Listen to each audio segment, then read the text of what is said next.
టెర్రరిజానికి చిరునామాగా ఉన్న పాకిస్తాన్కు ఐక్యరాజ్య సమితి భద్రతా మండలిలో ఉగ్రవాద నిరోధక కమిటీ వైస్ చైర్మన్ హోదాను కట్టబెట్టడం విమర్శలకు దారితీస్తుంది. ఇస్లామాబాద్కు తాలిబాన్ల ఆంక్షలు కమిటీ బాధ్యతలను కూడా అప్పగించడంపై ప్రపంచ దేశాలు విస్మయం వ్యక్తం చేస్తున్నాయి.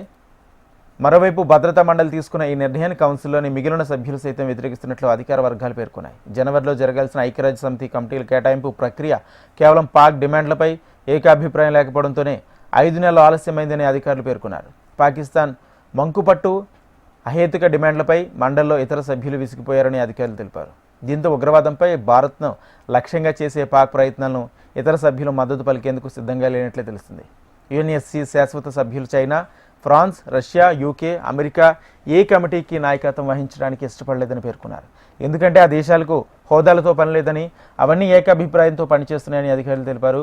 అయితే పాక్కు కేటాయించిన స్థానం అంత ముఖ్యమైనదని కాదని, కేవలం నామమాత్రమైందన్నారు. కానీ తాలిబాన్ల ఆంక్షల కమిటీ పగ్గాలను దక్కించుకోవడం వల్ల ఇస్లామాబాద్, కాబూల్ మధ్య అభిప్రాయ భేదాలు తగ్గించేందుకు అవకాశం ఉందన్నారు.